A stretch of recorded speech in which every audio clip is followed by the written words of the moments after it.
안녕하세요. 오늘도 사연 살롱을 찾아주셔서 감사합니다. 저는 서울 서초구에 사는 30대 초반의 여성이에요. 저는 몇 달 전 저에게 일어난 일을 여기 채널의 애청자분들에게 이야기하려고 해요. 사적이고 좋지도 않은 일, 남한테 알린다고 뭐라고 하는 사람들도 있겠지만 제가 누구인지 밝히지 않고 털어놓으며 속도 풀고 스트레스 해소도 하고 싶어요. 그리고 저 같은 경우도 있다는 걸 알면 비슷한 일이 닥치신 분도 어느 정도 침착하게 대응하실 것 같고요. 제가 겪은 일은 파혼인데요. 말도 안 되는 억측 때문에 파혼을 당했다가 바로 한 방 먹이고 대차게 남자놈을 차버렸어요. 어떻게 된 일인지 지금부터 본격적으로 이야기 시작해 볼게요. 요즘은 남자든 여자든 외모나 성격, 취향이 자기와 맞는지만 따지는 게 아니라 상대의 능력이나 안정적인 조건 같은 걸 보잖아요. 인생 선배님들 이야기 들어보면 예전에는 여자들이 남자 능력 같은 거 많이 봤다던데 꼭 그렇지만도 않은 것 같아요. 그리고 이제는 남자들이 더 대놓고 여자의 경제적 능력을 계산하는 시대가 되지 않았나 싶어요. 그걸 뭐라고 할 수 없는 게 한 번 사는 인생의 배우자인데 함께 고생하느니 꽃길 걷고 싶은 건 다 같은 마음이니까요. 저 역시 상대에게 끌리는 마음 말고도 살펴본 게 있었어요. 하지만 그렇다고 해도 좋아하지도 않는 사람을 조건 때문에 억지로 끼워 맞춰서 사랑한다고 스스로 세뇌시키며 만난 적은 단 한 번도 없었어요. 최소한의 조건이야 보겠지만 어찌 됐든 그 사람을 사랑한다는 게 최우선이 되어야 한다는 믿음이 있었어요. 저와 결혼할 뻔했던 남친도 저는 호감과 끌림 때문에 선택했고 그 사람의 성실함이 더해져 결혼을 결정하게 됐던 케이스였어요. 저는 중학생 때 아빠가 돌아가셔서 엄마와 여동생 이렇게 여자 셋만 있는 집인데요. 엄마는 제가 좋다고 하면 저를 믿고 긍정적으로 바라봐 주시는 분이었어요. 동생이 저와 엄마가 보지 못하는 부분들을 집어냈고요. 어쩌다 보니 이렇게 역할이 정해졌는데 그게 나쁘지는 않더라고요. 여동생은 제 남친에 대해 굉장히 신중했고 엄마는 성실한 것과 저와 잘 맞는다는 제 말에 남친을 받아들이셨어요. 언니, 그래도 결혼은 더 생각해 보는 게 낫지 않겠어? 언니 나이가 결혼 급한 것도 아니잖아.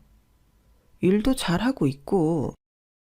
결혼하면 일이고 뭐고 내 맘 같지 않다던데. 아무리 그 오빠가 괜찮아도 나는 신중했으면 해. 그 오빠 땡땡 법무법인 인턴 변호사 있지? 거기서는 사람이 좀 답답하다고 하더라. 정말 그럴까? 엄마는 어떻게 생각해? 진이 말에 마음이 흔들릴 정도면 좀 더 생각해보는 게 맞고 명희 네가 남자친구에 대한 믿음이 더 크면 잘 해보는 게 낫다고 생각한다. 사람 인연이라는 게 그렇게 쉽게 오는 건 아니거든. 어느 쪽이든 네가 결정하면 엄마는 너무 이상하지만 않으면 받아들일 거야. 근데 언니 남자친구가 겉보기에만 착하고 속으로는 우리 재산 보고 언니랑 결혼하는 거면? 엄마, 그러면 결혼 안 시킬 거지? 결혼하는 데에 양쪽 집 재력을 아주 안 볼 수는 없겠지. 그런데 그 집도 무슨 실내 골프장 한다고 하지 않았어? 돈이 아주 아쉬운 집은 아닐 거고. 그러면 사람 됨됨이를 보면 돼. 만약에 진이가 말한 대로라면 어떻게든 알게 되겠지. 명희 너는 네 남자친구랑 서로 의지하며 아껴주고 살 수 있는지 그걸 잘 고려해봐. 그러면 될 거야. 엄마. 나도 선우 오빠 성실해서 그게 제일 믿음직했어. 내가 만나봤던 남자들 중에 제일 낫다 싶어. 이기적으로 군 적도 없었고 나한테 잘 맞춰줬거든. 이런 대화들이 오가며 결혼에 대해 여러 생각을 하고 있는데 어느 날 남친이 제게 정식으로 프로포즈를 했어요. 명희야, 나 너랑 살고 싶어. 둘이 좋은 가정 꾸리자. 좋아, 오빠. 나도 오빠만한 사람 없을 것 같아. 결혼해. 남친이 얼굴이 빨개져서 땀을 뻘뻘 흘리며 반지와 꽃다발을 내미는데 받아들이지 않을 수가 없더라고요. 이런 걸 많이 부끄러워하고 힘들어하는 사람인데 얼마나 나와 결혼하고 싶으면 쑥스러움을 무릅쓰고 준비를 했나 하고 감동했죠. 저는 결국 집에 정식으로 결혼 약속을 했다고 알렸고 제 말에 여동생도 엄마도 더는 말하지 않고 남친을 받아줬어요. 남친은 인턴 변호사였고 저는 한의사로 선배들과 함께 병원을 열어 진료를 보는 중이었어요. 그리고 저희 집은 강남구와 성북구에 규모가 좀 되는 건물을 갖고 있었고 엄마는 부동산 일도 함께 하고 있었고요. 아빠가 돌아가시며 남긴 재산을 엄마가 열심히 불렸는데요. 엄마가 외할아버지한테서 받은 꽤 많은 땅을 판 것과 합쳐 아파트나 땅을 샀다가 값이 오른 후 파는 식으로 자금을 모아 큰 건물 2개를 갖게 됐죠. 이렇게 되기까지 엄마의 노력이 굉장히 컸어요. 엄마 혼자 딸 둘 키우며 이만큼 이뤄놓은 건 정말 대단하다고 생각해요. 아무튼 저희 집에서는 남친 집이 실내 골프장을 갖고 있다니 어느 정도 여유는 있으리라 생각한 것도 있었어요. 저도 마찬가지였고요. 막연하게 남친도 그 집 부모님도 그렇게 생각할 거라 믿었어요. 먼저 남친 집에 인사를 하러 갔을 때에 남친 아버지도 소탈해 보였고 분위기가 나쁘지 않았어요. 남친 어머니는 좀 화려하기는 했지만 저는 개인 취향을 갖고 왈가왈부하지는 않았기 때문에 별 다른 생각이 들지 않았어요. 나이 들었어도 화려할 수 있으니까요. 남친 어머니는 얼핏 쌀쌀맞은 인상이었지만 그걸 지을 만큼 잘 웃으시고 저한테 잘 해주셨어요. 남친한테는 누나가 한 명 있는데 결혼해서 해외에 있어서 나중에 결혼식 때에나 올 수 있다고 했고요. 우리 선우짝이 집에 오다니 어째 감개무량하다. 내 아들이 벌써 이럴 나이가 됐나? 실감나지 않고 말이야. 그래도 어디서 이렇게 똑 떨어지게 예쁜 아가씨를 골랐을까? 내 아들이지만 여자 보는 눈은 있어. 한의사라니 머리도 좋을 테고. 우리 선우도 아가씨 어머니 마음에 들어야 할 텐데. 좋아해 주시겠지? 저희 결혼 약속 전이지만 엄마랑 오빠랑 같이 만난 적 있어요. 엄마는 선우 오빠 좋다고 하셨으니 염려 마세요, 어머니. 아우, 그래, 다행이다. 이렇게 예쁜 딸 홀로 키우시느라 애 많이 쓰셨겠어. 여동생은 로스쿨 다닌댔지? 집안이 머리가 좋네. 우리 손주 공부 걱정은 안 해도 되겠다. 좋게 봐주셔서 감사합니다, 어머님, 아버님. 제 말에 남친 아버지도 흡족한 표정으로 허허 웃으셨고 저희는 화기애애한 분위기 속에서 이야기를 나눴어요. 그러다가 남친 어머니가 대뜸 저희 엄마에 대해 물어봤어요. 어머니가 무슨 건물을 갖고 있다고 했지? 어디랬지? 성북구? 네, 맞아요. 엄마는 건물에서 나오는 새 받고 계세요. 저는 굳이 더 큰 건물이 있다고 덧붙이지 않았어요. 거기서 괜히 그런 말하는 게 좋을지 나쁠지 몰랐거든요. 분위기라는 게 있는 건데 제가 자랑하는 것처럼 보이면 좋았던 대화 자리가 썰렁해질 수도 있잖아요. 어차피 결혼 약속도 했고 차차 남친한테도 강남구 건물과 엄마 부동산 사무실에 대해서도 말하려고 했었는데 그때는 어째 말할 타이밍이 아닌 것 같아 가만히 있었죠. 그럼에도 남친 부모님은 아주 만족스러운 얼굴이었어요. 특히나 남친 어머니는 갑자기 눈을 번쩍 빛내시는데 솔직히 약간 소름 돋았어요. 선우가 너 데려다 주러 니네 동네 갔다가 놀랐다고 하더라고. 거기 진짜 부자들만 사는 곳이라던데. 어머니 건물도 꽤 크다면서. 원래 집안에 재산이 좀 있었어? 네, 할아버지도 외할아버지도 저희에게 물려주신 게 있었어요. 역시 있는 집 자식들이 다르긴 다르네. 어머니가 아주 고상하고 우아하시겠어. 저희 엄마는 편한 게 제일 좋다는 주의세요. 아마 길에서 보면 그냥 평범한 동네 아줌마로 보일 거예요. 하긴 선우가 그런 건물주로 안 보이게 아주 소탈하시더라는 말은 했었다. 근데 니네 성북구 건물 보고 아주 놀랐다던데. 너도 참 너다. 그런 큰 건물이면 좀 더 내세워도 될 텐데. 선우는 그냥 웬만한 원룸 빌라 같은 건물 정도인 줄 알았다가 많이 놀랐었대.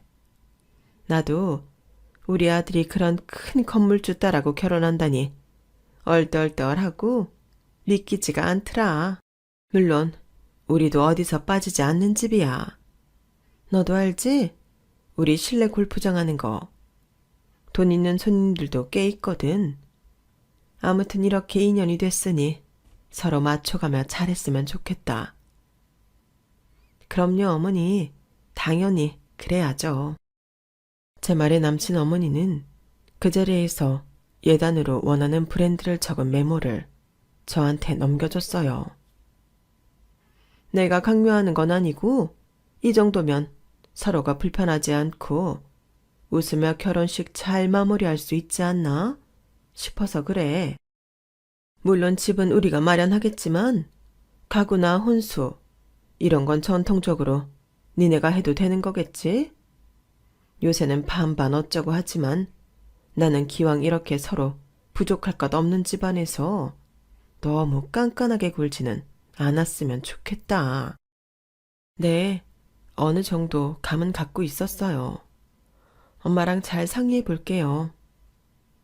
그렇게 말하고 집에 왔는데 남친 어머니가 바라는 브랜드는 꽤나 비싼 명품이어서 고민이 되긴 하더라고요.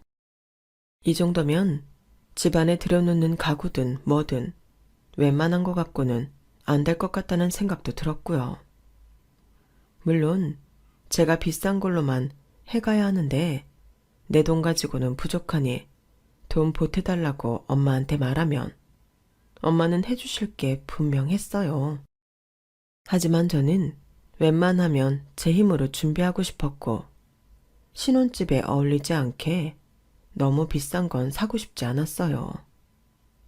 예단도 남친 어머니가 원하는 것보다 조금 가격대가 낮은 걸 했으면 좋겠는데 어떻게 말해야 할지 모르겠더군요. 그렇게 고민하는 새해도 저는 몇 번이고 남친 어머니한테 불려가 남친 어머니 친구들 앞에서 자랑거리가 됐어요. 우리 선우 짝, 내 며느리 되래야. 얘가 한의사고 얘 동생은 로스쿨 다닌대. 미래의 변호사 아니겠어? 우리 사부인이 엄청난 큰 건물주야. 이제 우리 안 싸두니 골프장 고객 늘려주시게 생겼지 뭐야? 나는데 남친 어머니 친구분들은 시기 반 부러운 반으로 저를 보며 수군대는 게 영 불편하더라고요. 저희 엄마가 골프장에 손님 보낸다고 한 적도 없는데 딱 집어 이미 그렇게 된 것처럼 말한 것도요. 게다가 저는 그 자리에 식사값을 전부 계산해야 했어요.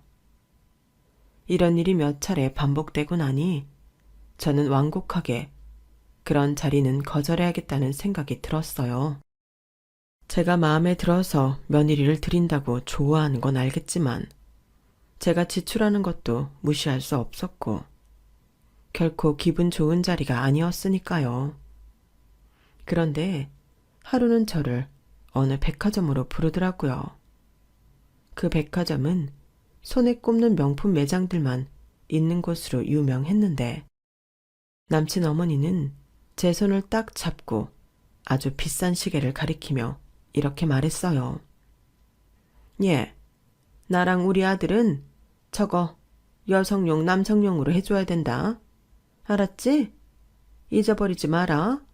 이게 딱 이 백화점에만 있는 물건이래. 그래서 내가 어쩔 수 없이 너 여기로 부른 거야. 점심은 이 근처 오마카세 일식집으로 갈까? 그런데 너는 왜 이렇게 얼굴이 까칠해 보이니? 옷차림은 이게 또 뭐야? 이런데 나오는데 후줄근하면 매장 직원들도 우습게 본다는 건 모르니? 너 한의원 출근할 때는 이러고 다니는 거야? 아니 하다못해 명품 구두에 가방은 들어야지. 어디 상표도 없는 걸 하고 다니니? 명색이 한의사가. 어머니, 저는 브랜드보다는 가죽 제품 안 쓰자는 주의예요. 비건이라고 하잖아요. 가방이나 구두도 되도록 동물 가죽 아닌 걸로 사서 쓰거든요. 오빠가 얘기 안 했나 보네요. 그런 브랜드 중에서 저한테 어울릴 만한 걸로 골라서 사요.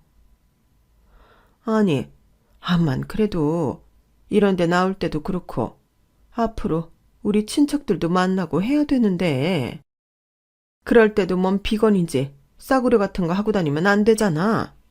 웬만하면 오늘 가방하고 구두는 좀 사가지고 들어가라. 어머니, 비건이라고 해도 고급 제품도 많아요. 제가 들고 있는 것도 싼 거 아니에요. 이해해 주세요. 아니다. 그건 아니야. 우리 체면도 있는데 너 앞으로 너 편한 대로만 살 거야? 그건 아니지. 결혼이라는 건 서로 맞추는 건데 네 시부모 입장도 생각해야 되지 않겠어? 라며 막무가내로 저를 명품 매장으로 끌고 가서 가방하고 구두를 골라 떠안기더라고요. 그런데 그걸 남친 어머니가 사주는 것도 아니고 저더러 계산하라는 거였어요. 거기에 자기 가방까지 얹어서요. 나 이거 전부터 마음에 들었던 건데 오늘 같이 하면 되겠다. 여기 이거 다 같이 계산해 주세요. 고맙다. 잘 들고 다닐게. 너무 기가 막혔지만 직원들이 다른 손님들이 들어와서 바빠지길래 어쩔 수 없이 계산을 해야 했어요. 물론 그러는 제 표정이 좋지만은 않았을 거고요. 남친 어머니는 신이 나서 쇼핑백을 휘두르며 백화점을 나섰어요. 근데 말이야, 니네 어머니도 꾸미는데 관심 없으셔?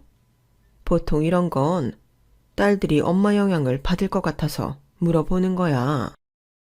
네, 엄마도 명품 브랜드에 관심 없으세요. 굳이 비싼 거 찾지 않아도 옷감 좋고 바느질 잘 된 좋은 거 사서 입으세요. 저도 그렇고요. 몸 아프신 환자분들 한의원 오셔서 한의사 옷 보는 일이 있겠어요. 옷도 가운으로 다 가려지는데요. 그래도 그거 아니다 너. 사람은 자기 지위에 맞는 격이라는 게 있는 거야. 네가 안사돈한테 못 배웠으면 나한테 배우면 되겠구나. 오늘 이왕 나온 김에 쇼핑 좀 더 하고 들어가자. 라며 막무가내로 저를 다시 백화점으로 끌고 들어가시길래 오늘은 잠깐 나온 거라 병원에 들어가야 한다고 겨우 거절했어요.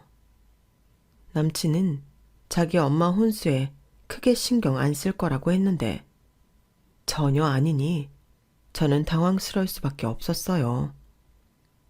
하나뿐인 아들이 결혼을 하니 그럴 수도 있겠다 하며 이해하려고 했지만 제가 그날 같이 백화점 쇼핑을 안 했다고 앞으로 같이 다닐 쇼핑 목록을 저한테 보내신 건 진짜 황당했어요.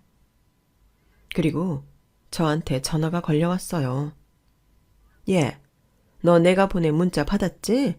그건 내가 너 품격 갖춰주느라 보낸 거고 신혼집 혼수 말이야.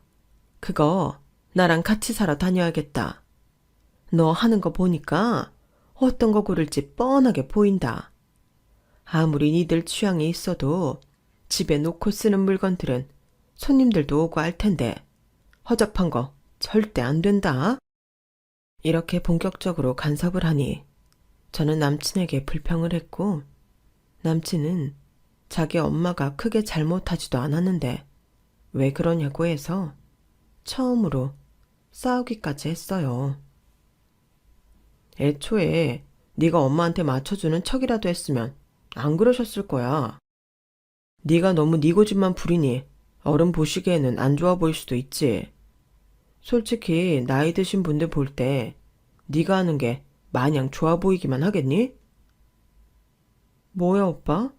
그 말은 오빠도 내가 하고 다니는 게 별로라는 거야?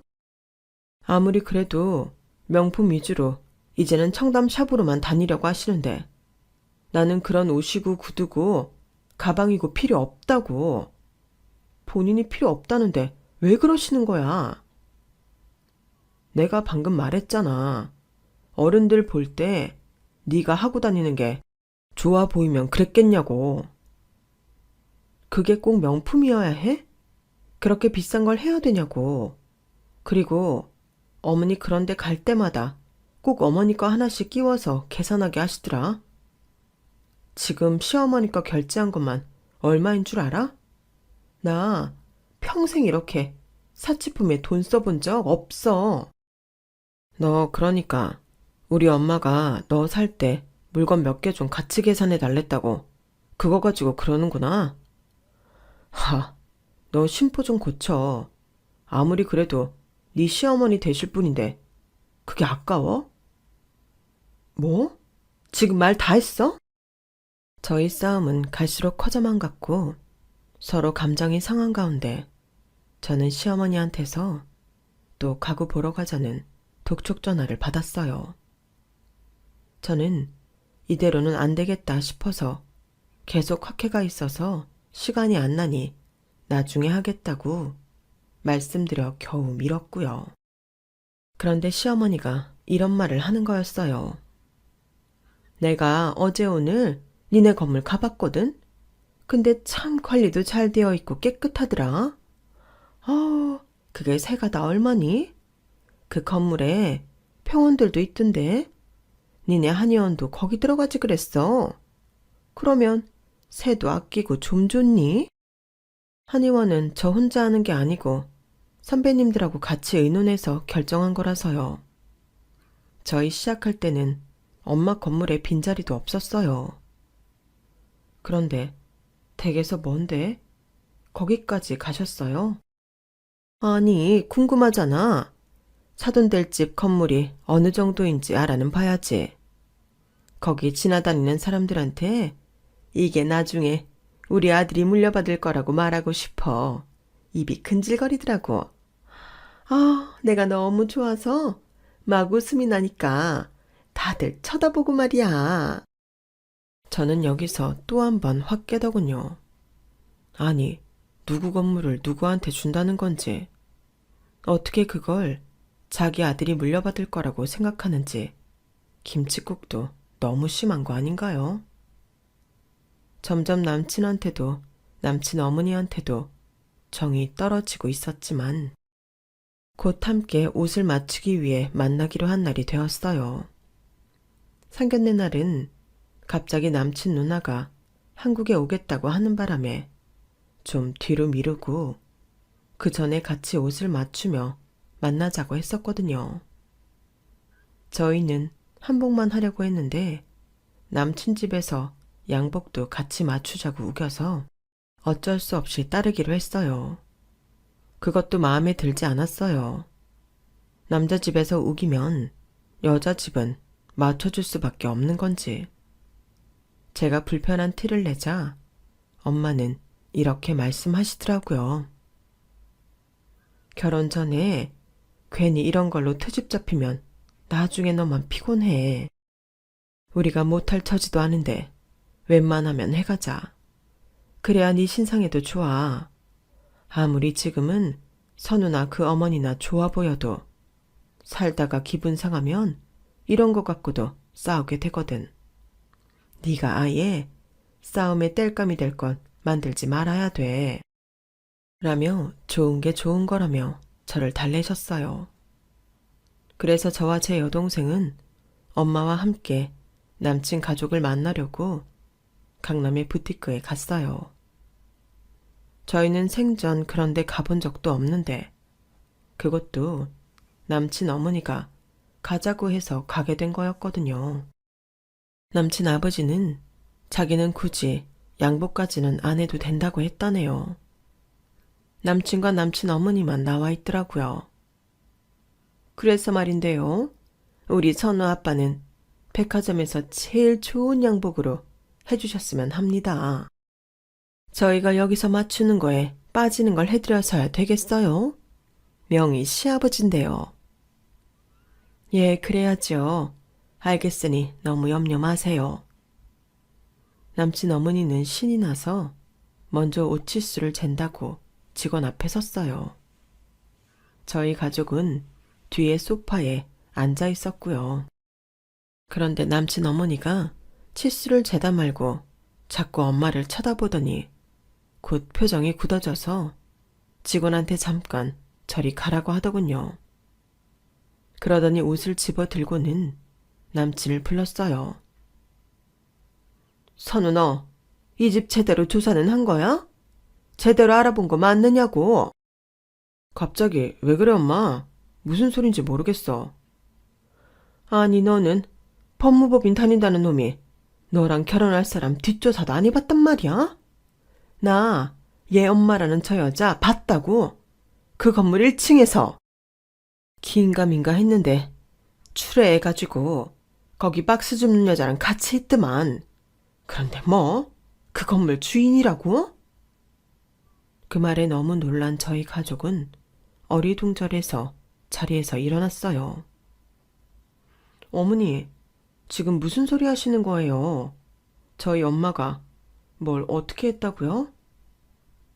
네가 왜 그렇게 빈티가 줄줄 나는지 이제 알았다. 뭐? 비건? 가죽 제품을 안 써? 웃기시네. 쓸 수 없어서겠지? 너네 정체가 뭐야? 네 엄마 건물주 아니잖아. 내가 분명히 봤다고. 네 엄마 박스 주워서 정리하는 거.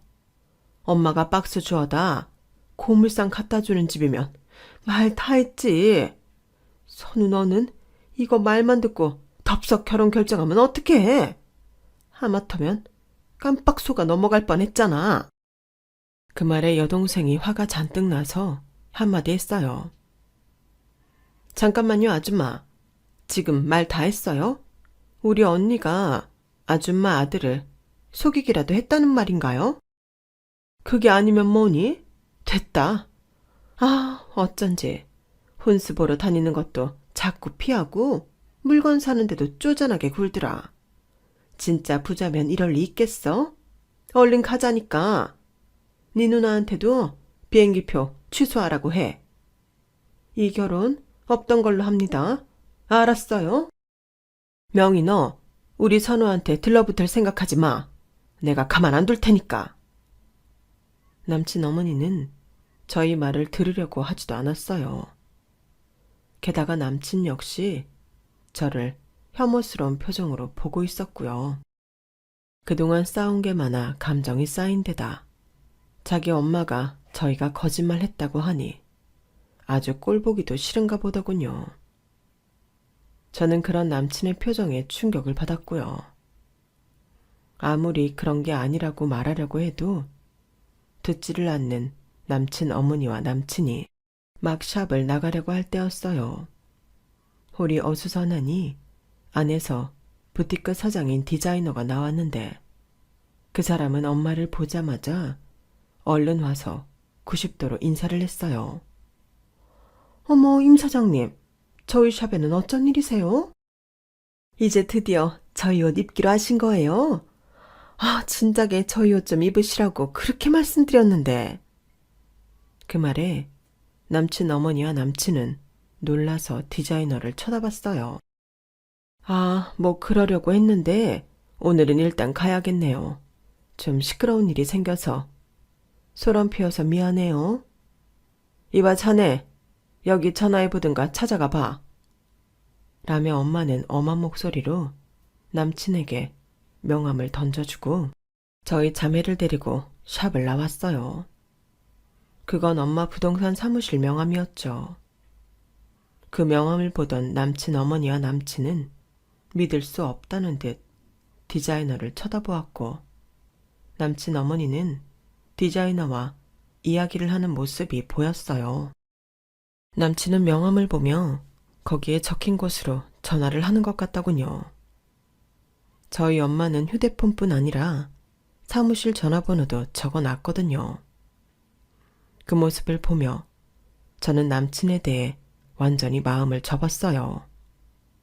남친도 지 엄마랑 똑같이 저희 집을 돈줄로 봤다는 게 느껴졌거든요. 그리고 의심한 것도 똑같았고요.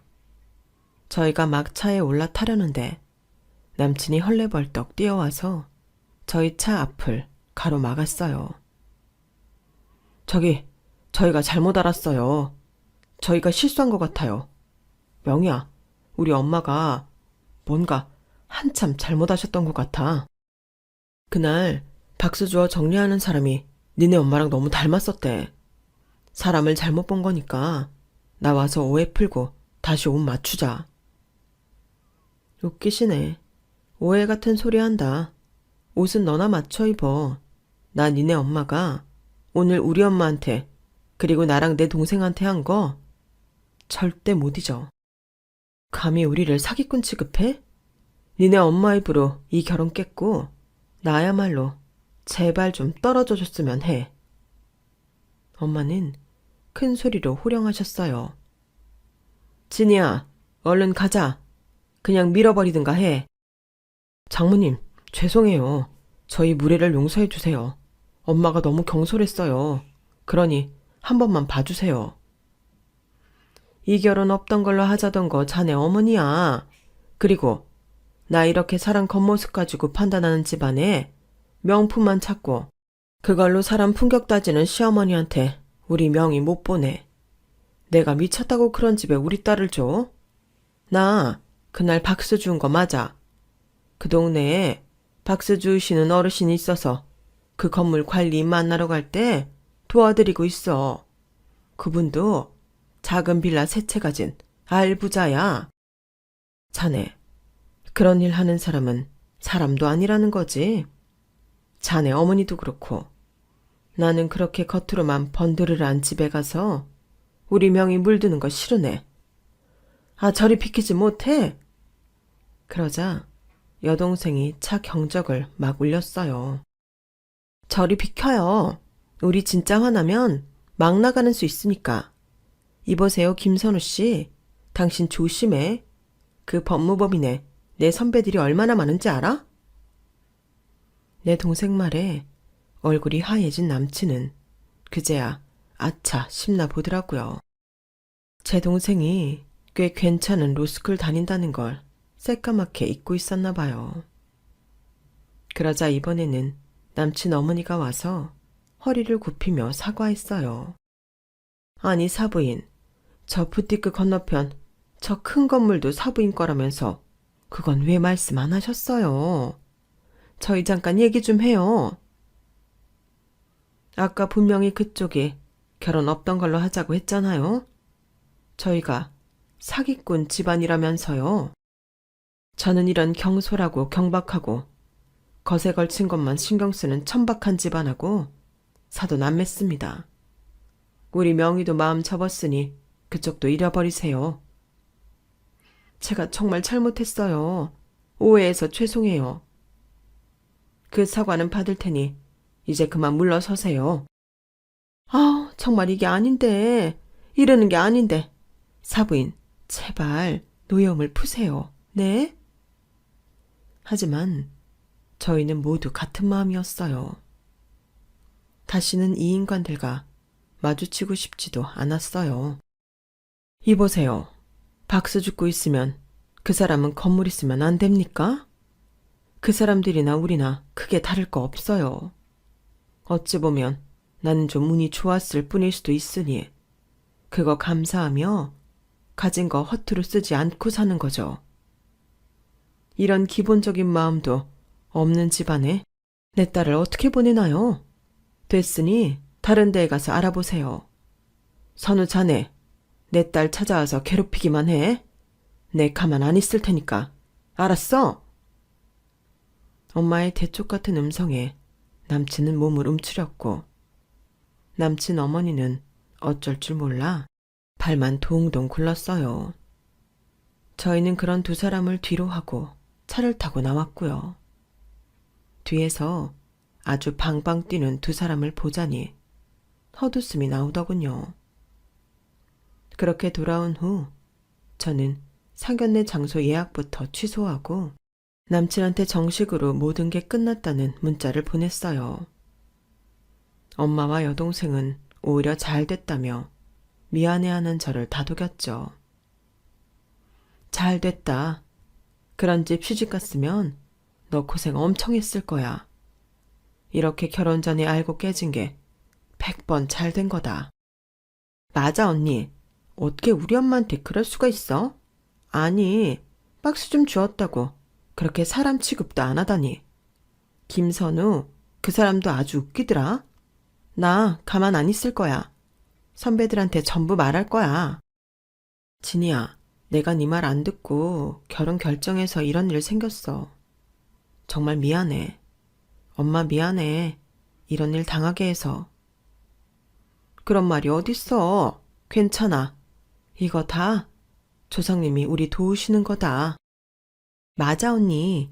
이거 앞으로 진짜 좋은 남자 만나려고 액땜한 거야. 그러니까 너무 자책하지 마.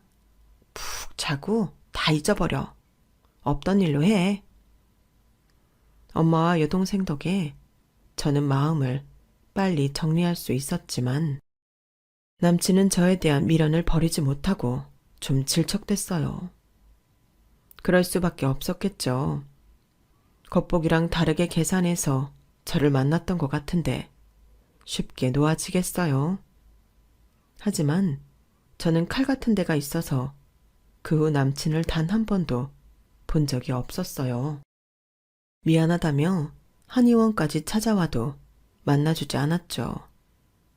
그러자 집에 와서 좀 시끄럽게 굴더라고요. 저 인사드리러 왔어요.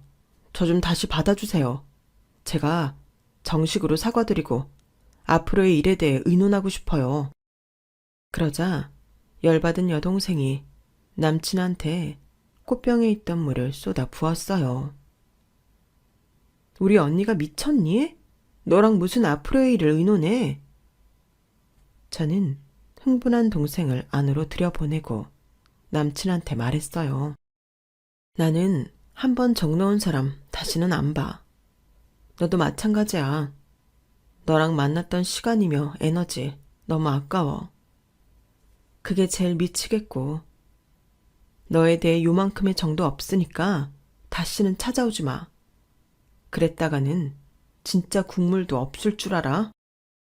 남친은 물벼락을 맞은 채 어쩔 수 없이 돌아갔는데요. 그 후 남친 어머니가 자기 아들 물벼락 맞았다며 정신적 피해 보상에 감기 걸린 치료 비용 내놓으라며 저한테 악을 쓰며 전화를 해대더라고요. 제가 사람 같지도 않아서 상대 안 하니 문자까지 보냈고요. 그걸 본 엄마와 여동생이 남친 법무법인에 찾아가서 거기 있는 변호사한테 고소할 거니 변호 맡아달라고 했고 그 일로 인해 남친 일을 법무법인에서도 다 알게 됐어요. 그제야 남친은 정말 잘못했다며 다시는 찾아오지 않겠다고 했고, 그 엄마도 저에게 문자나 전화를 보내지 않게 됐어요.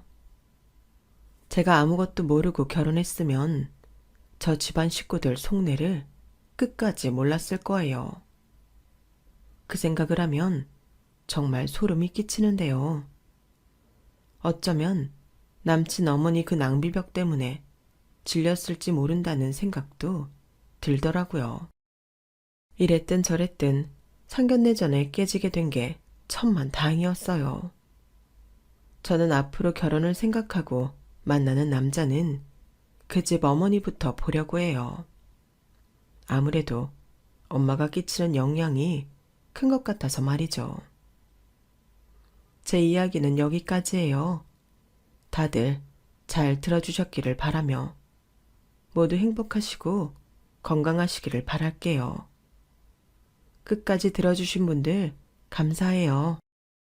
여러분, 사연 댓글에 응원과 현명한 조언 부탁드려요. 좋아요와 구독은 저에게 큰 힘이 됩니다. 오늘도 좋은 일 가득하세요.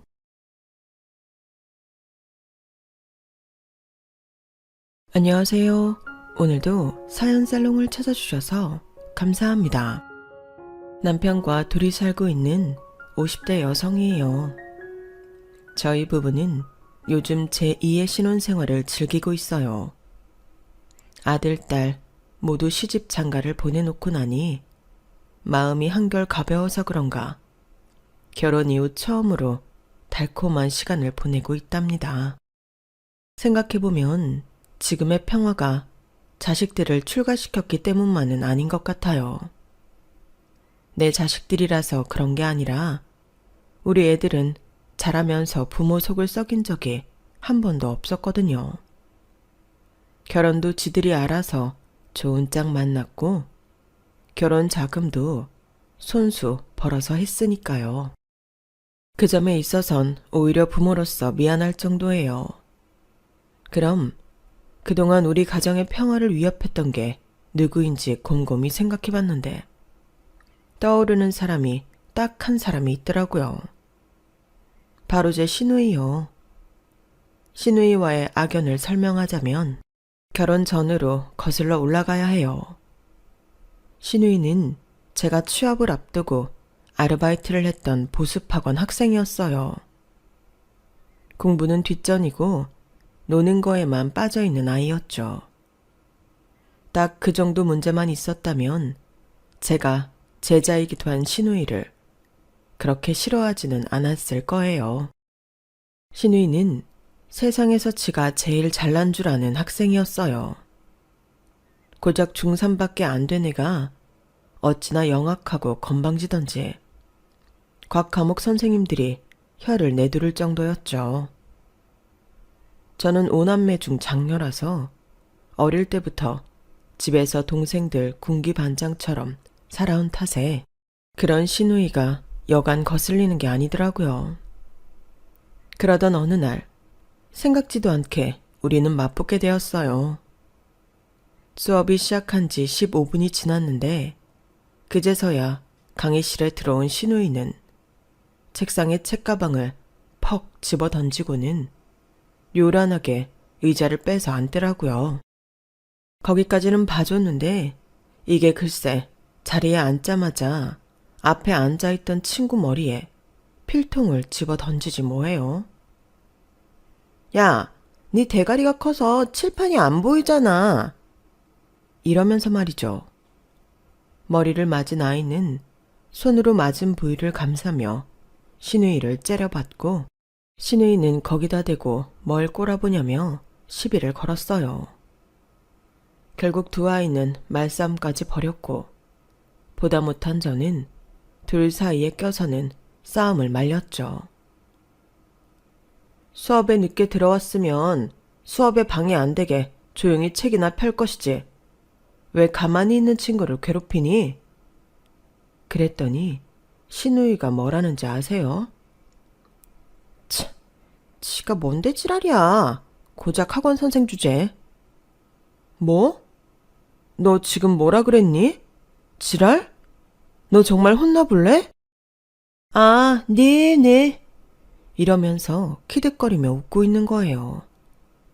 마음 같아선 머리통을 한 대 쥐어 받고 싶었지만 강의실 안에서 그런 짓을 할 수는 없어서 참았어요. 대신 수업 끝나고 따로 보자고 말하곤 다시 수업을 진행시켰죠. 신우이를 제외한 나머지 아이들 수업까지 망칠 수는 없으니까요. 속에서는 부글부글 끓어올랐지만 자식들 위해 비싼 학원비를 내는 학부모들을 생각해서 꾹 참고 수업을 마쳤어요. 그리고는 신우이한테 가서 교무실로 오라고 그랬죠. 참, 웃겨 진짜. 지가 무슨 진짜 선생인 줄 아나 봐.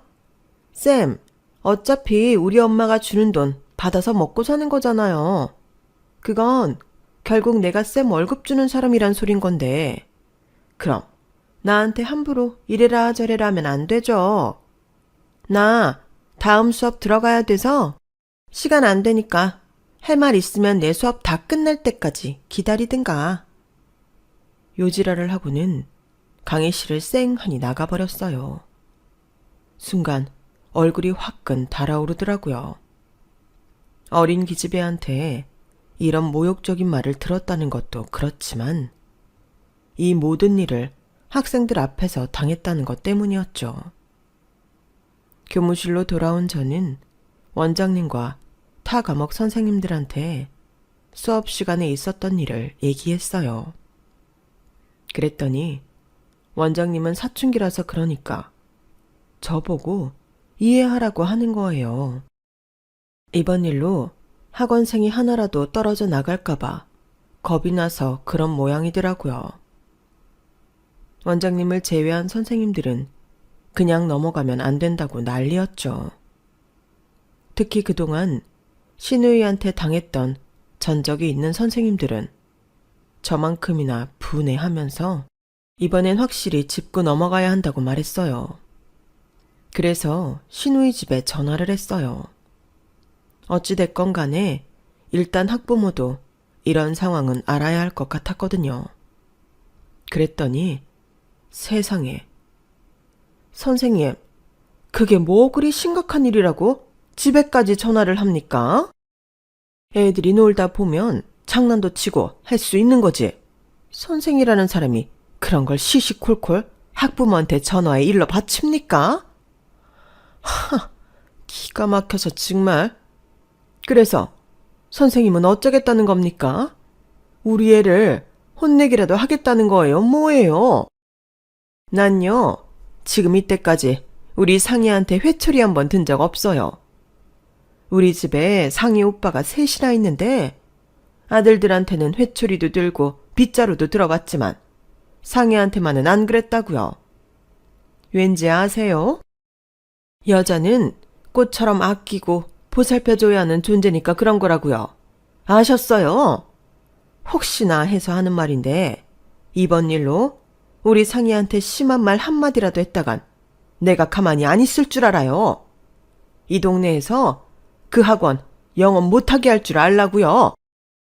와, 그 엄마의 그 딸이라고.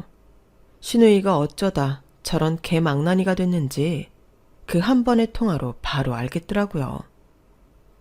상황이 이렇게 되자 원장은 대신 제게 사과를 하면서 한 번만 참아달라고 신신당부를 하더라고요. 그 일이 있고 얼마 뒤 저는 입사 원서를 냈던 회사에 최종 심사까지 올라가게 됐고 결국 그 회사에 최종 합격하면서 학원 강사 일은 그만두게 되었어요. 물론 신우이는 꼴 보기 싫었지만 1년 가까이 일했던 학원이라서 선생님들도 그렇고 아이들과도 정이 많이 들었던 터라 학원을 떠나는 게 많이 아쉬웠어요. 그렇게 학원 강사 일을 그만두고 회사원이 된 지 반년쯤 되던 어느 날 모처럼 친구들과 인사동에 들렀다가 유명한 파스타 전문점에 들어갔어요.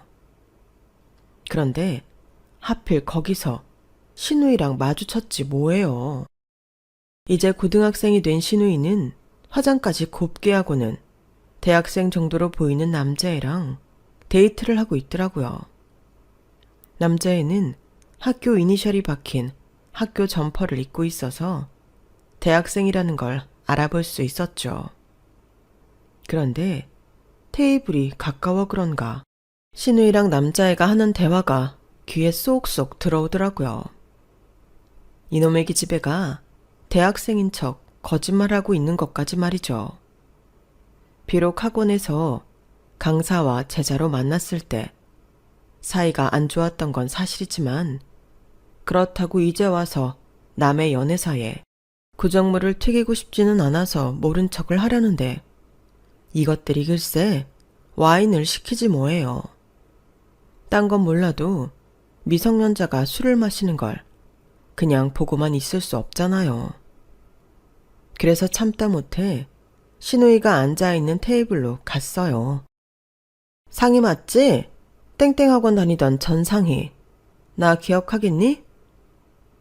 저를 본 신우이는 단박에 알아챈 것 같은데도 시치미를 떼고는 모른 척 하더라고요. 그리고는 손에 든 와인잔을 입에 대려고 하길래 손에 든 와인잔을 뺏었어요. 이 여자가 미쳤나? 왜 이래요? 이거 안 놔? 그래, 미쳤다. 내가 제정신이었다면 네 손에 든 와인잔을 뺏을 게 아니라 경찰에 신고부터 했을 거야. 그래도 한때 제자라고 차마 그렇게는 못하겠으니까 좋은 말 할 때 조용히 밥이나 먹고 집에 가. 안 그러면 너 대학생 오빠랑 손잡고 파출소 구경하게 될지 모른다. 내 말 무슨 뜻인지 알지? 신우이가 미성년자라는 걸 모르는 남학생은 벙찐 표정으로 우리 두 사람 얼굴만 번갈아 쳐다봤어요. 그러자 위기의식을 느낀 신우이는 저를 밀치고는 욕을 퍼부어댔죠. 순식간에 레스토랑 안은 돗대기 시장처럼 시끄러워졌어요. 그리고 잠시 뒤 가게 주인의 신고를 받고 경찰이 왔더라고요. 그날 저는 참고인 신분으로 신우이와 함께 근처 파출소로 가게 되었죠. 결국 신우이는 미성년자라는 사실이 밝혀졌고 신우이 오빠가 보호자로 파출소로 왔더라고요. 대충 눈치채셨겠지만 그때 보호자로 온 사람이 바로 제 남편이었어요. 맏아들이었던 남편은 날라리 여동생 때문에 퇴근하자마자 옷도 못 갈아입은 채 달려왔더라고요. 큰오빠를 보자 신우이는 평소와 달리 얌전해졌어요.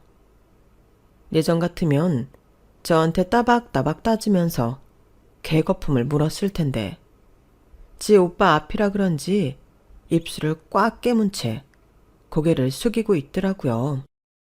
전후 사정을 들은 남편은 제게 사과부터 했어요. 그리고는 여동생을 시켜 제게 사과를 하라고 시켰죠. 그때가 처음이자 마지막이었어요. 신우이가 제 앞에서 고개를 숙인 것 말이죠. 그 일을 계기로 남편과 저는 만남을 이어갔어요. 그렇다고 교제를 전제로 한 건 아니었어요. 솔직히 남편이 꽤 마음에 들긴 했지만 개차반 같은 여동생을 생각하면 절대 깊은 사이는 되고 싶지 않았거든요. 그런데 어디 사람 마음이 생각대로 되나요? 신우이는 싫은데 이 남자는 놓치기 싫고 만나는 시간이 길어질수록 고민도 깊어지더라고요. 그래서 더 길게 만났다간 나중에 더 힘들 것 같아서 그만 만나야겠다 했는데 남편이 프로포즈를 한 거예요. 머리로는 거절을 해야 한다는 걸 아는데 이렇게 이 남자랑 끝낸다 생각하니까 가슴이 너무 아팠어요. 그래서 우물쭈물 하다가 저와 신우이 사이가 앙숙이라는 걸 말해 주었어요. 그랬더니 껄껄대고 웃는 거예요. 난 심각한데 말이죠.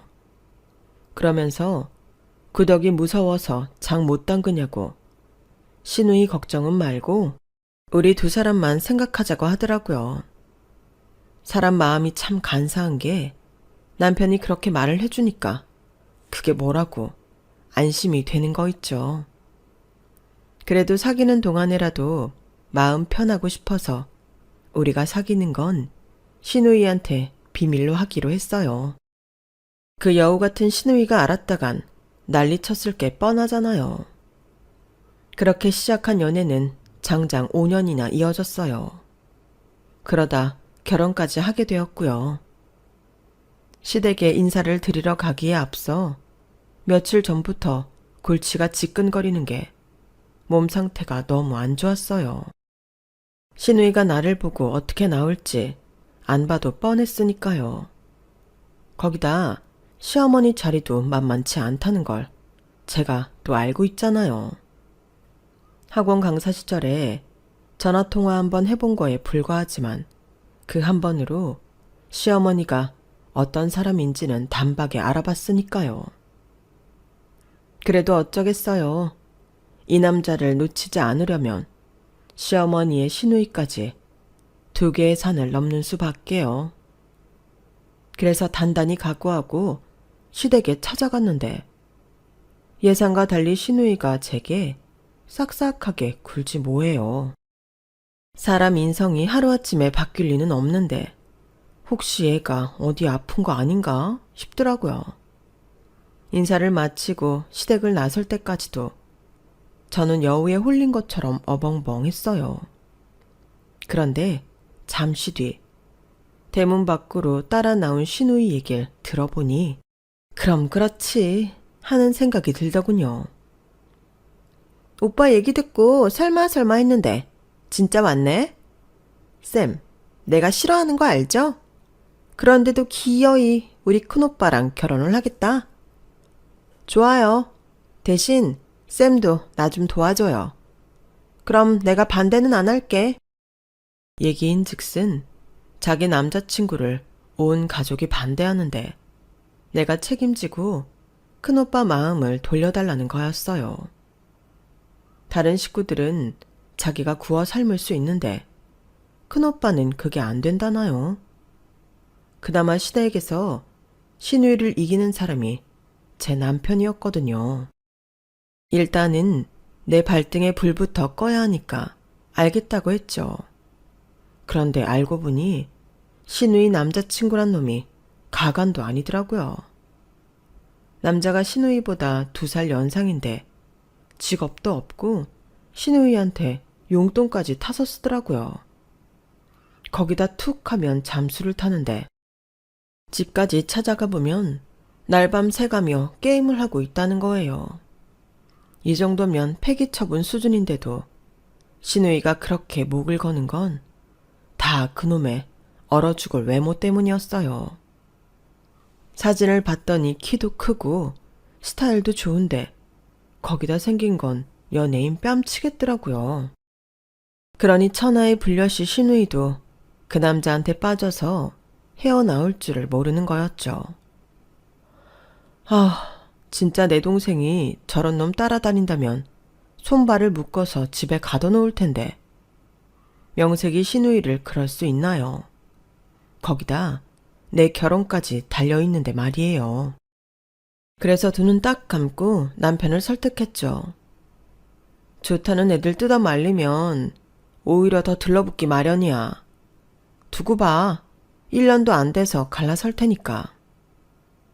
말은 그렇게 했지만 솔직히 둘이 안 헤어지면 어쩌나 걱정이 이만저만이 아니었어요. 저희 결혼식 때까지도 2 사람은 찰떡처럼 붙어 다녔거든요.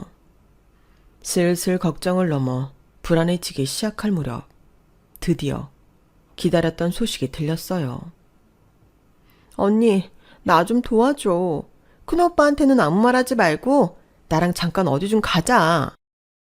다급한 목소리로 전화한 시누이는 다짜고짜 어딜 좀 같이 가자고 하더라고요. 순간 임신했나? 하는 생각부터 들었어요. 그 생각이 들자마자 제가 더 아찔하더라고요. 그래서 전화를 끊자마자 차를 끌고 신우이한테 달려갔어요. 그랬더니 창평에 있는 어느 모텔로 가자더군요. 가는 내내 신우이는 손톱을 물어뜯으며 초조한 기색이 역력했고 모텔에 도착해서는 다리까지 후들거리더라고요. 중학생 시절부터 고개 빳빳이 들고 바락바락 대들던 그 건방진 신우이가 말이에요.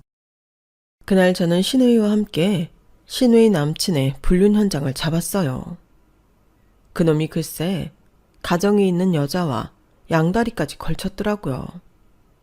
방금 전까지도 그렇게 초조해하던 신우이는 언제 그랬냐는 듯 본래 제 모습을 찾았어요. 두 사람 불륜을 빌미로 남자친구와 상대 여자한테 위자료까지 뜯어내고는 관계를 정리했으니까요. 그 과정에서 알게 된 건데 그동안 신우이가 가족들 몰래 남자친구한테 엄청 갖다 바쳤더라고요.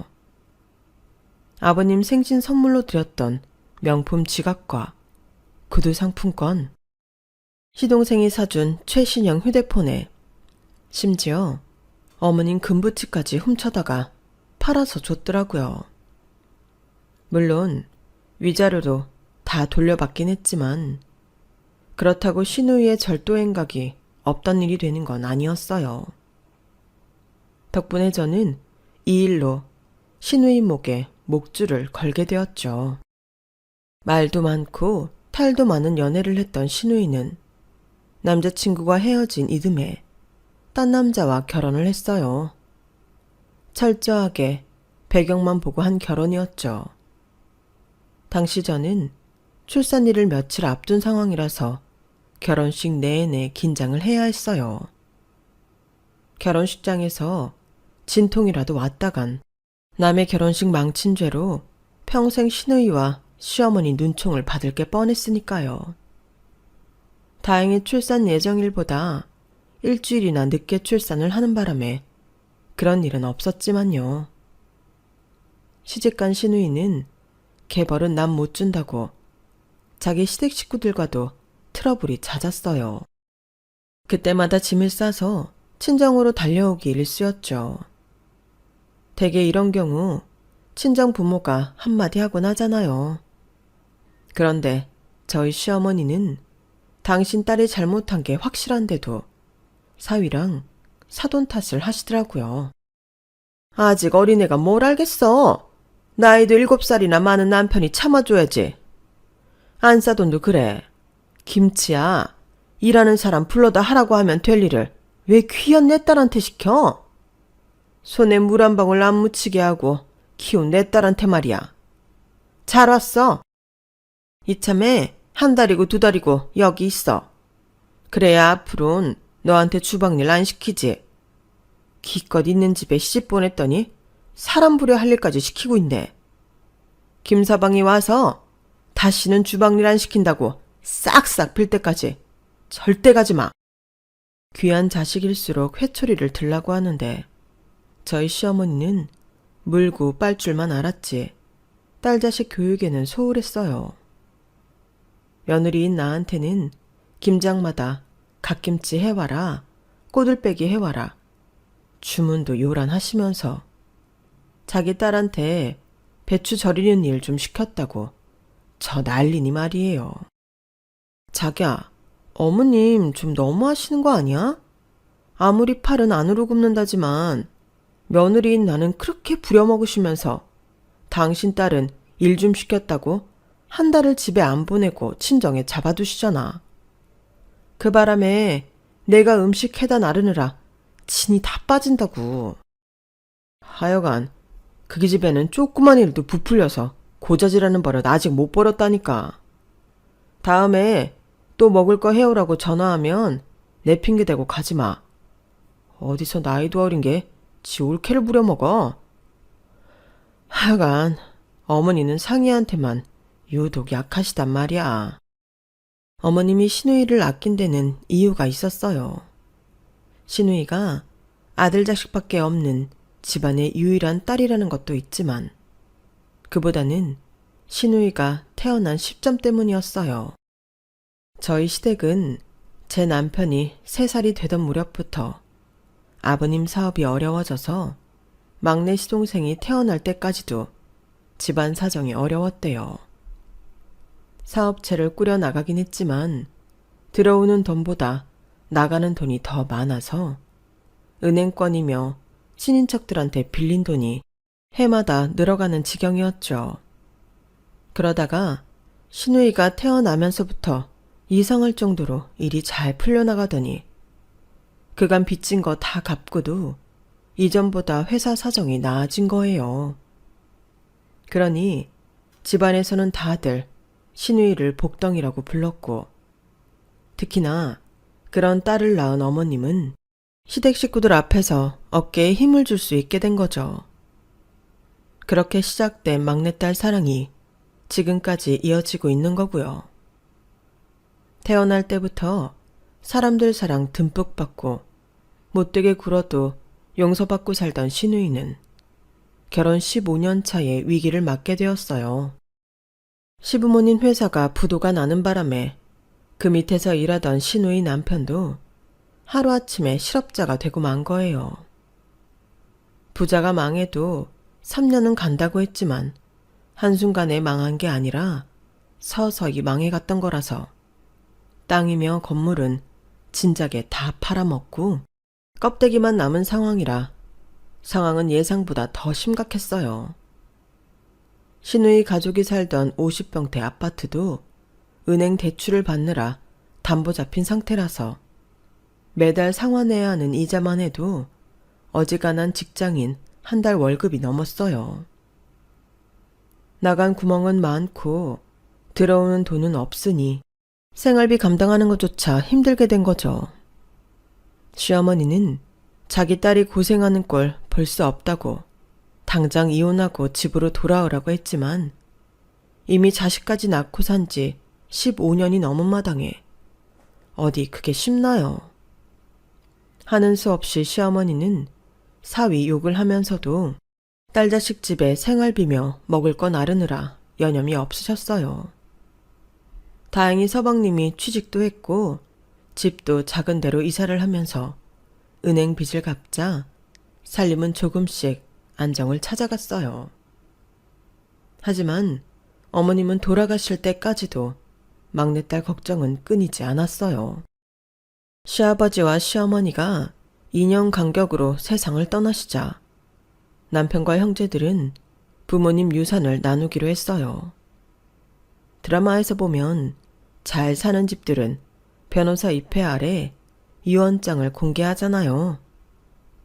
그런데 저희처럼 평범한 사람들은 그런 거 없죠. 그냥 형제들끼리 모여서 어떻게 나눌 건지 상의를 하죠.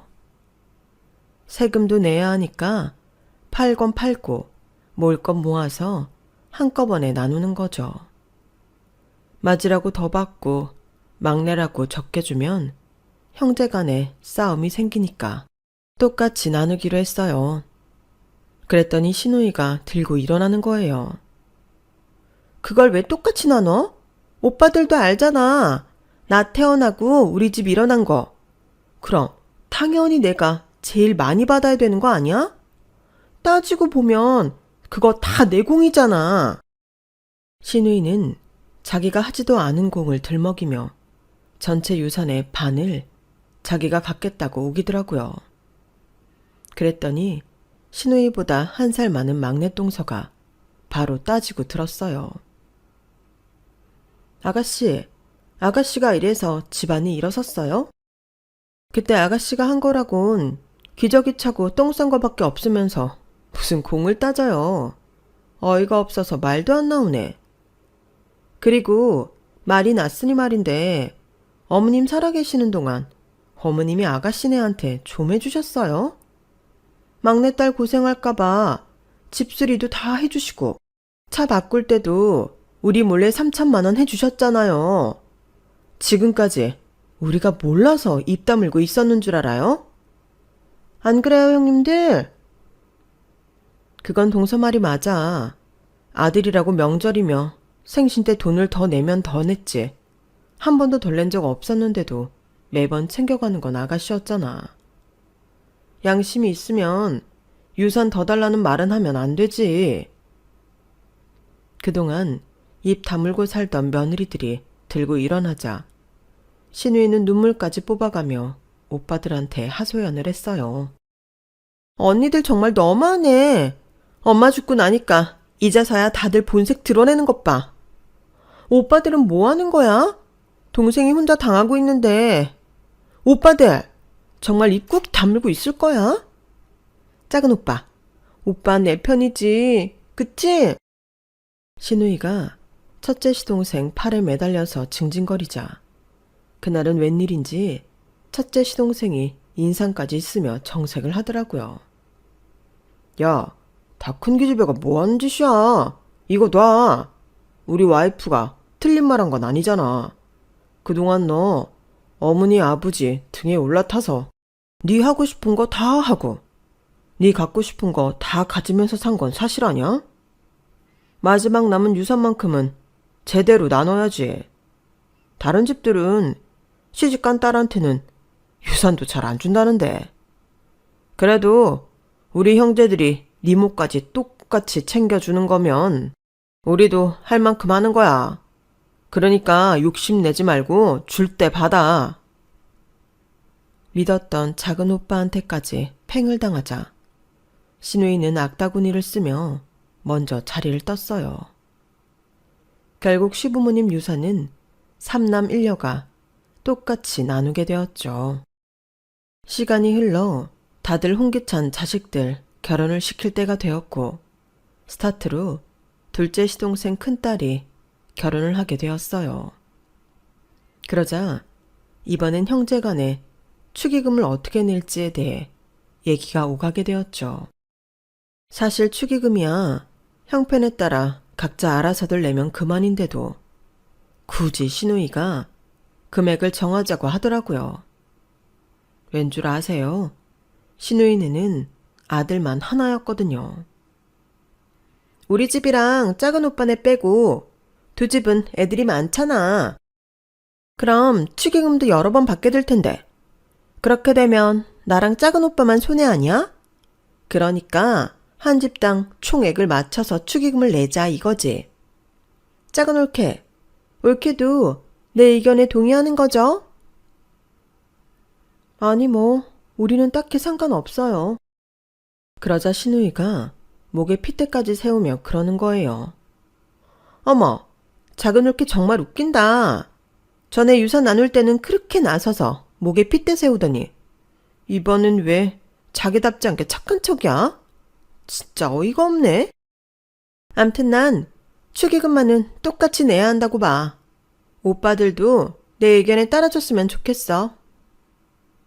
그래서 결국 신우이 말대로 축의금을 통일하게 되었어요. 그런데 말입니다.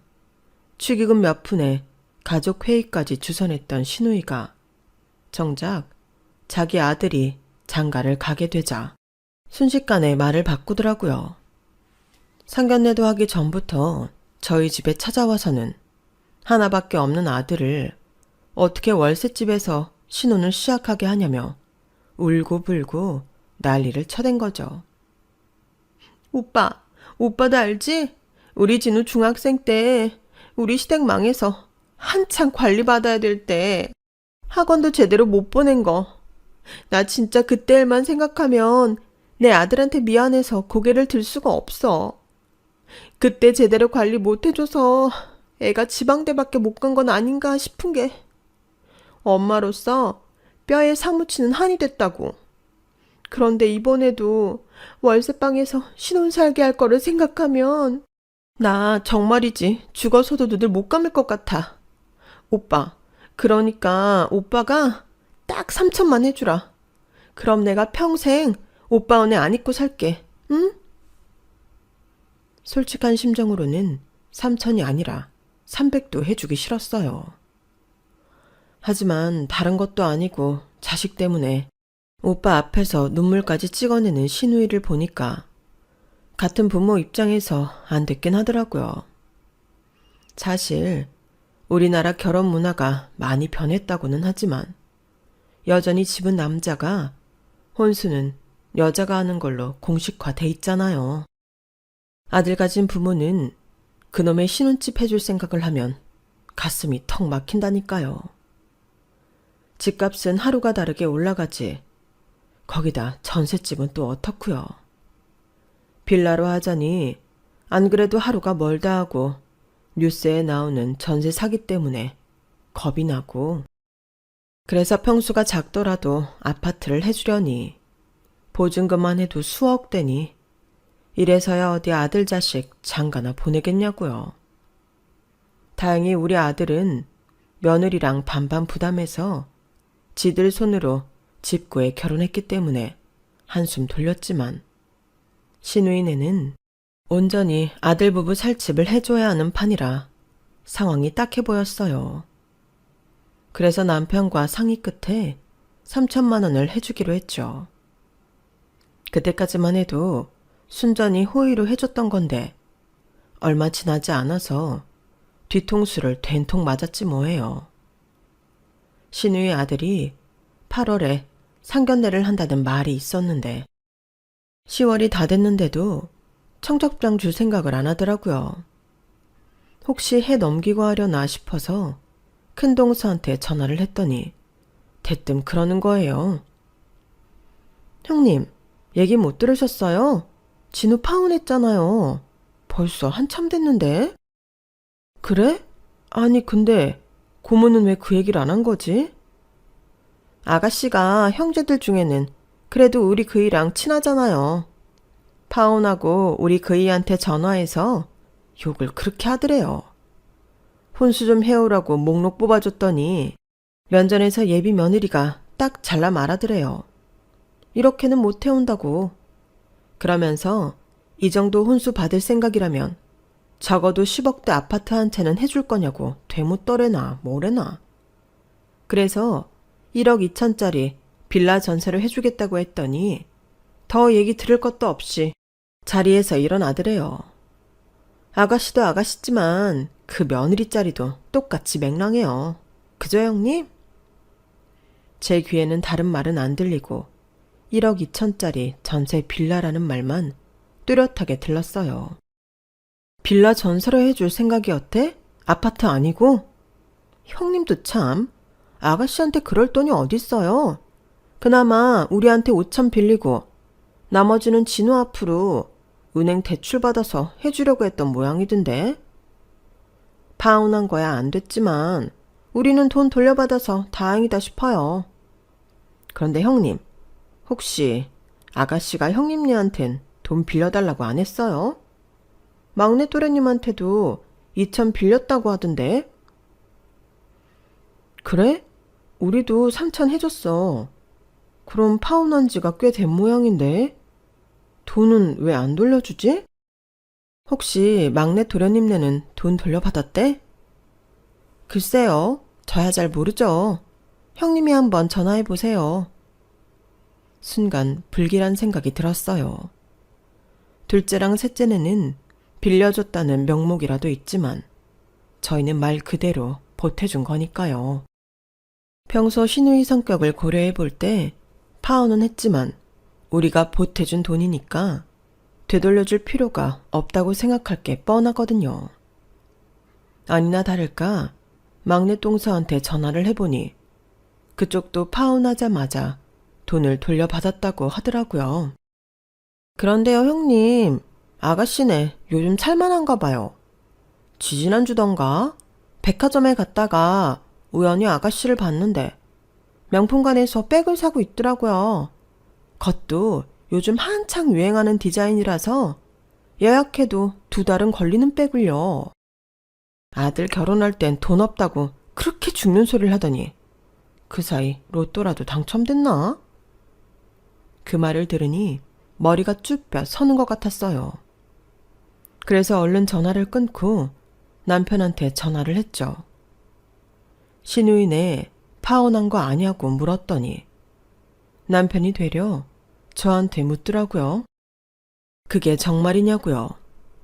그래서 동서들이랑 통화한 내용을 간략하게 전했더니 남편이 아무 말도 않고 가만히 있지 뭐예요. 그리고는 저녁 때 신우이를 집으로 부르겠다고 하곤 전화를 끊었어요. 그날 밤 남편이 돌아오기 전까지 저는 심장이 두근두근 뛰어서 일이 손에 안 잡히더라고요. 아무리 생각해봐도 신우이가 명품백을 산 돈이 우리 집에서 받아간 그 돈일 것 같았거든요. 한두 푼도 아니고 3천만 원이나 되는 돈인데 파혼까지 하고도 입을 싹 닦은 신우이가 그 돈을 돌려줄 리도 만무하고요. 다 써버렸다고 하면 그걸 어떻게 받아내야 하나? 남이라면 소송을 걸든 우격다짐을 하든 해서라도 받아내겠지만 신우이한테 그랬다간 남편이 가만히 있지 않겠지? 머릿속으로 이런저런 방법을 떠올려 봤지만 도저히 가망이 보이지 않았어요. 그렇게 속이 시꺼멓게 타들어가는데 드디어 남편이 집에 온 거예요. 남편이 오고 한 20분쯤 지났을까? 신우이 내외가 집에 왔더라고요. 신우이는 지가 지은 죄가 있어서 그런가 현관에 들어서면서부터 저랑 제 남편 눈치를 살폈어요. 그리고는 평소에 안 하던 짓을 하더라고요. 어머, 큰 올케. 올케는 어쩜 나이도 안 먹고 그대로예요. 셋째 올케보다도 훨씬 어려 보여요. 요즘 샵이라도 다녀요? 좋은 데 있으면 나도 좀 데리고 가지. 평소답지 않게 아양까지 떠는 꼴을 보니 더 우라가 치밀더라고요. 거기다 손에 들고 온 백을 보니 손잡이 가죽이 낡아서 너덜너덜한 거더라고요.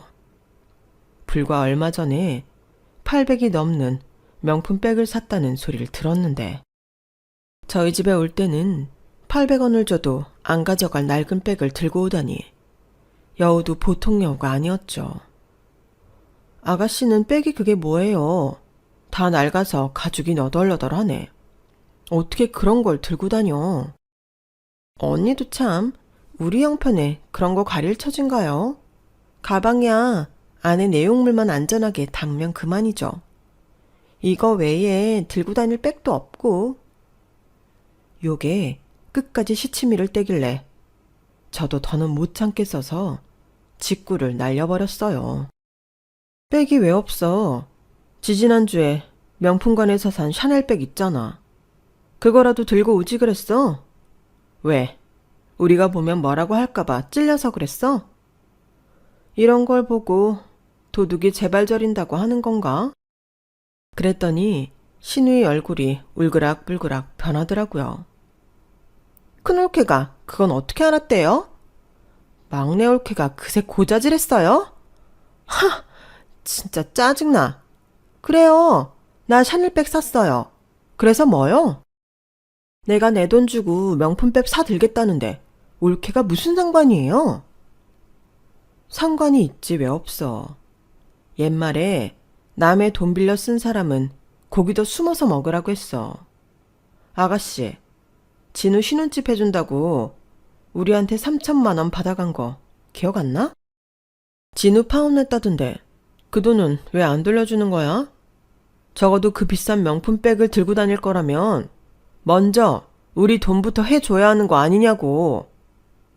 설마 진우 파혼한 거 안 알린 것도 돈 돌려달라는 말 나올까봐 두려워서 그랬던 거 아니야? 그러자 신우이 남편이 눈을 동그랗게 뜨고는 신우이를 쳐다봤어요. 상황을 보니 저희한테 받아갔던 돈을 남편한테도 말 안 했던 모양이더라고요. 코너에 몰린 신우이는 누나를 굴리며 되도 않는 소리를 짓거려댔어요. 누가 안 돌려준대요? 줄 거예요. 그깟 3천 가지고 되게 유세네. 큰오빠, 오빤 하나밖에 없는 여동생이 이렇게 당하고 있는데 입 꾹 다물고 보고만 있을 거야? 오빠가 돼서는 그럴 거냐고. 엄마 아빠가 살아계셨으면 내가 올케한테 이런 꼴 당하는 거 보고만 있었을 것 같아? 부모 없는 나만 불쌍하지. 어떻게 오빠란 사람이 나한테 이럴 수 있냐고. 나오지도 않는 눈물을 억지로 뽑아내면서 신우이는 제 남편을 자극했어요. 그런데 그게 오히려 독이 될 줄 누가 알았겠어요. 신우이의 생쇼를 가만히 보고 있던 남편은 안방으로 가서 수첩을 꺼내왔어요. 그리고는 몇 장을 쭉쭉 찢어 신우이 내외 앞에 던졌죠. 거기에는 그동안 신우이가 온갖 핑계를 대가며 저희 집에서 받아간 돈 액수가 적혀 있었어요. 그걸 보니 놀라 자빠지겠더라고요. 가랑비에 옷 젖는다고 한 푼 두 푼 빌려간 돈이 자그마치 5천이 넘었거든요. 거기에는 저도 모르는 돈까지 섞여 있었다는 게 문제였죠. 아마도 남편이 저 몰래 해준 돈이 모양이에요. 그런데 그 목록을 보고 놀란 사람은 저뿐만이 아니었어요. 서방님은 두 눈이 휘둥그레졌거든요. 당신, 지금까지 형님한테 이렇게나 돈을 빌렸었던 거야? 이건 또 뭐야? 우리 아버지 장례 치를 때도 형님한테 1,000만 원이나 빌렸어? 당신 그 돈으로 뭐 했어? 아버지 장례 비용은 작은 아버지께서 다 내주셨는데 당신이 왜 1,000만 원이나 빌렸냐고. 설마 그 돈으로 또 명품백 산 거야? 말해봐, 이 여자야. 아니, 난 혹시 돈이 필요하지 않을까 해서 빌려주긴 했는데 작은 아버님이 다 내주시겠다니까 그냥 가지고 있으려고 했는데 동창회 나갈 때 들고 갈 백이 없더라고. 자기도 알잖아. 나 어디 가서 꿀리는 거 죽기보다 싫어하는 거. 그럼 어떡해? 쪽팔리긴 싫고 구질구질한 건 더 싫은데. 그러길래 자기네 집 회사만 안 망했어도 내가 오빠한테 돈 꺼서 백을 살 일은 없었잖아. 따지고 보면 이게 다 당신 탓이라고. 그때였어요. 남편이 손에 들고 있던 수첩을 신우의 머리에 딱 던졌어요. 조용히 안 해? 네가 뭘 잘했다고 큰 소리야. 없으면 없는 대로 알뜰하게 살 생각은 않고. 뭐? 명품백? 너라는 인간이 싸구려인데 그깟 명품백은 들어서 뭐해? 어릴 땐 어려서 철이 없다 그러지만 나이 50이 돼서도 그 모양이면 무슨 탓을 하겠니? 네 그 허황된 정신머리 때문에 네 아들 결혼까지 망쳐놓고도 아직도 정신 못 차리고 그따위로 굴어? 제발 인간 좀 되라. 내가 네 남편이랑 내 아내 볼 면목이 없다. 길게 얘기할 거 없이 네가 가져간 이 돈은 앞으로 네가 손수 벌어서 갚아. 네 남편 도움 받을 생각 꿈에도 하지 말고 네가 직접 일해서 번 돈으로 갚으라고. 내 동생 제대로 못 가르친 죄로 이제라도 제대로 가르쳐 볼 생각이니까. 이번 일은 매제가 내 뜻을 따라줬으면 좋겠어. 결국 서방님의 동의까지 떨어진 터라 신우이는 꼼짝없이 자기 손으로 벌어서 그 돈을 갚게 되었어요. 그날 밤 남편은 제게 미안하다고 사과를 하더군요. 솔직히 말 몇 마디로 풀릴 화는 아니었지만 남편이 신우이한테 받아내는 돈은 제가 다 써도 좋다고 해서 그 사과를 받아들이기로 했어요. 그래서 신우이가 돈은 잘 갚고 있냐고요? 당연하죠. 안 그래도 신우이가 일자리가 없어서 돈 못 벌겠다고 하길래 저희 오빠가 아는 갈빗집에 서빙 알바로 보내버렸어요. 일당은 고스란히 제 계좌로 보내게 했고요. 처음엔 죽어도 못한다고 난리를 쳤지만 서방님이 그 돈 제대로 안 갚으면 이혼이라고 못을 박자 울며 겨자 먹기로 일을 하고 있죠. 모르긴 해도 신우이의 50년 인생 중에 지금이 가장 힘든 시기일 겁니다. 그러게 시부모님이 진작 이렇게 딸내미 교육에 힘쓰셨더라면 저까지 힘들 일 없었잖아요. 지금 제 사연을 듣고 계시는 청취자분들 중에도 내 자식이 너무 예뻐서 무조건 끼고 사시는 분들이 계시다면 제 시누이를 반면교사 삼아 제대로 된 교육 해야 하지 않을까요? 그게 자식이 제대로 된 인간으로 성장할 수 있는 자양분이 될 테니까요. 저도 제 자식 끝까지 책임져 보겠습니다. 지금까지 제 사연을 들어주셔서 감사합니다. 다들 건강하시고 내일이 더 행복하시길 바래요.